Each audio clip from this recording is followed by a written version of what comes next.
Ken ano ikulim lasot na bar ni himit ilabiad himit. Kay wala kitay mahimo batok sa mga pulong sa kamaturan kundi sa pagdapig sa kamaturan. Shalom bukertub kaninyong tanan mga igsoon, maayong buntag ug kumusta kaninyong tanan? Kini ang inyong ubos nga alagad sa kahanginan, Brother Gideon Silva, kauban sa atong beloved kapatid, ang supreme atong beloved Supreme Grandmaster sa Yawyang Taijutsu diri sa Cebu, kapatid Julio Villa Flores o atong beloved Brother Roy Silispi. Makig-uban na usab kaninyo nini mo sa katakna nga programa sa kahanginan, The Salvation is of the Jews, ang kaluwasan ila sa mga Hudyo. O sa kaprograma nga hatod kanato sa Turakados Community. Kumusta og maayong buntag kanatong tanan, mga suging tigpaminaw kaninyo nga manaa karon sa mga kaislahan, kabukiran, mga kasyudaran o sa mga kalungsuran, sa tanan nga maabot sa atong Sibya, hinaot nga manaa kamo sa mga maayong panglawas o sa maayong pagpaminaw sa pulong sa Elohim ning takna sa kabuntagon dinhi sa inyong paboritong programa sa kahanginan, The Salvation is of the Jews, dinhi sa DYRB 540 sa dial sa inyong mga radyo AM-ban. Kumusta og maayong buntag ug pasalamatan gyapon nato si atong beloved Brother Titing Linjo, ang atong sponsor ning programa mga igsoon. Maayong buntag kanimo Brother Titing ug sa imong tibok pamilya, hinaut nga manang kamo sumayong panglawas o sa pagmalipayong nga pagpaminaw sa pulong sa Adonai. O buhay nang magpadayon kita sa unahan ug anhi kita sa dugang pang mga pahibalo ang Turakados Community inyong makaplagan dito sa Dungguan, Perelos, Carcar, mga igsoon, na ata sa boundary sa San Fernando ug sa Carcar City. Naagid ta tungod sa Arco kanang na ay welcome to Carcar. Kung gikan ka sa syudad adto ka sa wala nga bahin, tabok yun sa tulay mga igsoon, na dito ang atong buluhaton, ang atong pobre nga simbahan. O ang atong panimbahon matag Sabado usab mga igsoon, kada alas 9:30 sa buntag ngadto sa alas 6 sa kahaponon. Dalaygon kayo ang Adonai. Og mahimo na ninyo kaming kontakon sa among cellphone number 0916-711-4624, 0916-711-4624. Pwede sa ninyo masubli pagtan-aw kining atong programa sa kahaginan diri sa DYRB sa YouTube. Inyo lang i-type ang The Salvation is of the Jews by Gideon Silva diya sa YouTube. Mugawas na diya ang atong mga programa. Kung dili kita maglangan, mag-igsoon, hina kita sa pinaka-importanteng bahin, ang pagpamati sa mga pulong sa Elohim. Anhiyo na kita sa hamubo nga mga pag-ampo. Bishem haadon Yeshua Hamosha. Sheta Adonai Shamralifi Nitzral Dal Sifatay. Sa gihapon na Adonai, giyahan mo ang akong dila, ang akong baba, sa pagtabi sa imong pulong sa kamaturan, subay sa balang kasulatan diha sa imong Torah, o hinaot unta nga malamdagan ini ang tanan nga nagapaminaw sa imong programa dinhi sa kahanginan, o wag tangon mo ang ilang mga pagduha-duha sa unahuna ug kasing-kasing, o itisok mo sa ilang hunahuna ug kasing-kasing ang pagtuo nga mo'y magamatarong kanila, dalay kun ka sa rektapusan Adonai Yeshua Hamoshiach. Amen.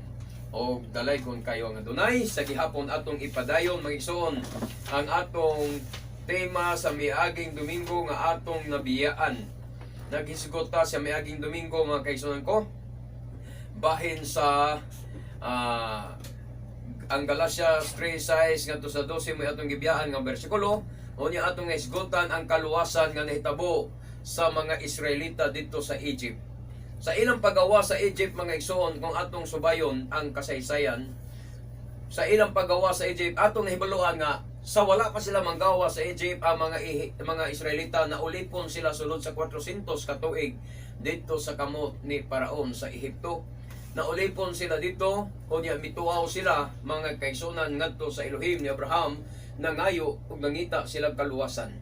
Unya gipadala sa Adonai kanila si Moshe, nga gitawag natog Moises.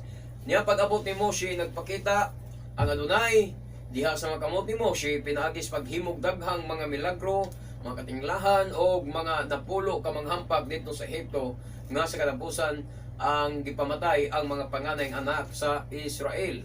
Onya sa diyang nanggawas na sa diyang nangamatay na ang mga panganay anak sa Ehipto mga igsoon, nakahukom si Paraon nga ipagawas na lang yun o palakto na lang yun ang mga Israelita sa gikan sa ilang pagkaulipon sa Ehipto. So pa ni adtong higayon na nakaangkon sila og kaluwasan, kalingkawasan gikan sa pagkaulipon. Onya, nagbakta sila mga igsoon hangtod nga gigoko dapat sila ni Paraon kay gusto ni Paraon nga balikon sila pag-ulipon. Apan gitabangan sila sa Adunay, pinagis paghimog milagro, pinagis pagpika sa dagat, og dito nakalabang ang tanang mga Israelita, og dito usab sa maong dagat gipanglunod sa Elohim ang mga kabayo ni Paraon o ang tanang mga karwahe ang tanang mga nagkabayo niini nga mga sundalo gipanglunod dito og dito na angkon sa mga Israelita ang ilang hingpit yun to nga kagawasan o kaluwasan gikan sa pagkaulipon sa Egypt. Sa lupa, ilan nang naangkon ang mga kaluwasan. O niya, gikan dito, padayon na lang sila magpanaw, padulong sa yuta sa saad nga mao ang Kanaan. Karon samtang sila nagpanaw padulong sa yuta sa Kanaan, gidala sila ni Moises ngadto sa Sinai, mga igsoon. Gidala sila sa Adunay ngadto sa Sinai pinagi nga Moshe.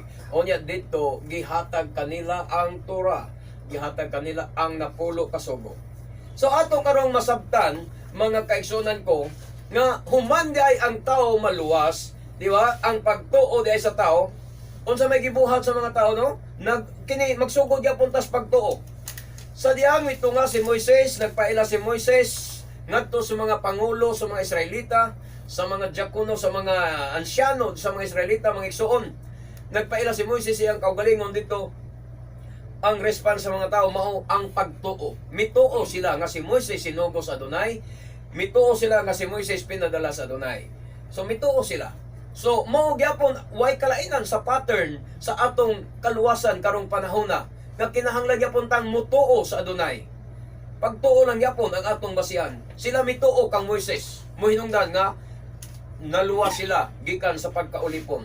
So, atong hinumduman, kung man lagi sila maluwas gikan sa pagkaulipon, gidala sila ngadto sa bukid sa Sinai ug dito gihatagan sila sa balaod.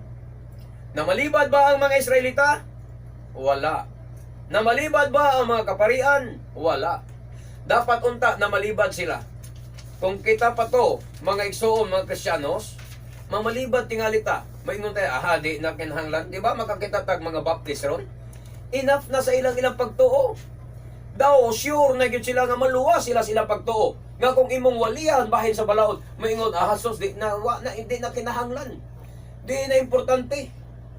Pagtuo ra, makaluwas sa tao. Mao ginay ilang hugot nga katarungan sa mga Christians karon. Lahi gyud sa mga Israelita. Muna nga atong makita nga ang pagtuo sa Christians, mga isulog ang pagtuo sa mga Israelita, dili yun pareho og pattern. Dili pareho ang pamaagi. Kay ang pagtuo sa mga Israelita, mudawat sa balaod. Ngani sa wala pa gani musulti, ang Adonai dito sa bukid sa Sinai, mga igsoon, ang mga tao nang hadlok, og moingon sila, Moises, ikaw na lang atubang dito aros pagdawat sa balaod. Kay kami andam mis pagsunod. Ha? Unsa to'y gipamulong nila? Kol asya dever Adonai na asiwin nishma. Ing na lang, Moises. Kay ang tanan nga ipanulti sa Adonai, ang tanan nga isugo sa Adonai, ang tanan nga ipamulong sa Adonai, among tumanon o among paminaw. Mo na ikipanglitok sa mata. Wa pagani sila makadungog sa sugo, ni-response na sila, Kol asya dever Adonai na asiwin nishma. Ha? Ang tanan nga gipamulong sa Adonai, ang tanan nga gisugo sa Adonai, among tumanon o paminaw. Samtang ang Christians, lahi. Inig kadungog sa Torah, inig kadungog sa sugo, mga tarungan ritso, makikdebate ritso. Pero ang mga Israelita, wala sila debate. Wala sila makiglalis kang Moises. Hinunua, miingon sila, ang tanan nga ipamulong sa Adonai, bisag wa pa sila makadungog, among tumanon o among pagkasundon. Di ba ito makita nga, lahi ang prinsipyo, lahi baruganan ang mga Israelita, lahi baruganan usab ang mga Kristiyanos karon. Pero unsa ba ang Biblia nga gilitbit sa mga Kristiyanos? Inyo ba gid na? Kamo ba gid tagiyan ni anang Biblia nga inyong gidala? So ginlan ko kamo among mga listeners, bisan pag binisaya na ning Biblia nga atong gigamit, dili gyud kitay tag-iyan niini. Amen. Dayag ug tataw kaayo nga kining Biblia nga atong gigamit nagsaysay sa kasaysayan sa mga Israelita. Amen. Sa laktod nga mga pagkasulti, Israelita maoy tag-iyan niini kay ila kini nga history. Amen. Kung nagbasa kag Biblia, nagtuo ka aning Biblia nga imong gibit-bit karon, nganong dili man nimo sundon ang panig-ingnan sa mga Israelita sa ilang pagtuo sa Misaya? Sa ilang pagtuo, ha? Nga una pagtuo, unya yatagag balaod. Wala sila mamalibad. Excuse me. Wala sila mamalibad, mga igsoon. Samtang ang atong mga kaigsuonan, mga igsoon, sigig pamalibad ang mga Kristiyanos. Palihog kog andam sa bersikulo. Isa nakandam niyo, Brother Roy? Okay? Roma 2:13 ngadto sa 14. Roma 2:13. Kay dili pinaagi sa pagpamati sa balaod nga ang mga tao mahimong matarong atubangan sa Elohim kun dili pinaagi sa pagbuhat sa gisugo sa balaod. Amen. Kumana, 14.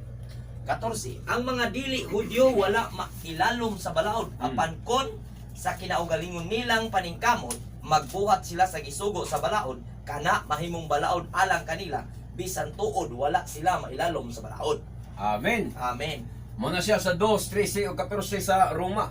Kay dili sa pagpamati, kung dili pinaagis pagbuhat sa gisugo sa balaod, mamatarong ang tao. Iandam ang Santiago, kapatid, 1:22. Tanawa ra mang igsoon, kay dili pinaagis pagpamati sa balaod, nga ang tao mahimong matarong. Dili lang sa pagpamati, ha? Dili pinaagis pagpamati sa balaod, ang tao mahimong matarong atubangan sa Elohim, kung dili pinaagi sa pagbuhat sa gisugo sa balaod. Amen. Pinaagi sa pagbuhat sa gisugo sa balaod. Kung ikaw lang tang maminaw sa Torah, maminaw sa balaod, maminaw sa mga kasuguan, apan dili ka mo buhat, dili gyapon ta matarungon. Ha? Matarungon man gyapon ng tao. Mag-uban lagi ning pagtuo o pagtuman. May atong title bitaw sa atong programa ron, ang pagtuo o pagtuman. Mag-uban na siya. Kay dili pinagis pagpamati sa balaod ang tao matarong, kung dili pinagis pagbuhat sa gisugo sa balaod. Amen. Diha ka mahimong matarong. Okay. Buhat. Atong balikan mga igsoon ang atong istorya. Sa diha nga ang mga Israelita mituog bidawat sa pulong nga gidalan ni Moshe. Mituo sila og midawat usab sa mga balaod nga gihatag kanila dito sa bukid sa Sinai. Dapat untang gito, no? Kung ato lang hunaw-naon ba, kung kita pa to, kamo pa to, mga Kristiyanos, na malibad na to, nga enough na ning kunoy pagtuo. Di ba? One saves, always save. Ang mga na doktrina Baptist. Ha?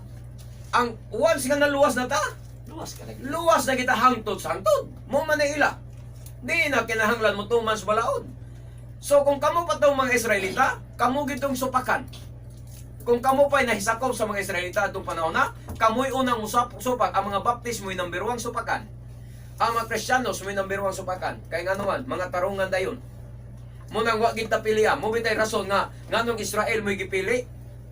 Naa sa mga Torah discussion na to kada Shabbat, usay ato misgutan nga una gitanyag sa Adonai ang Torah ngadto sa mga Ismaelites, pero ang mga Ismaelites na malibad kay ang ilang negosyo puro man panikas.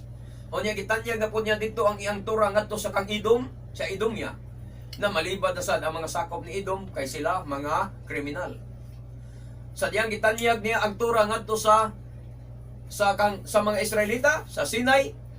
Ang mga Israelita wa pagani makadungog sa detalye sa Torah, nitubag na dayon ang tanan ngay pamulong sa Adonai among buhaton ug pasunod. Diha nahimuot ang Adonai sa Israel. Nga kini nga katawhan ang akong gipangita. Kung kita pa tong Pilipino, mo'y gitanyagan sa Torah, awa, debate mingon del guro din ta. Unsa man ang sugo abe? Adi na nagkinahanglan, oy, nuluwas na tas kamote paraon, nakatabok na tas dagat o,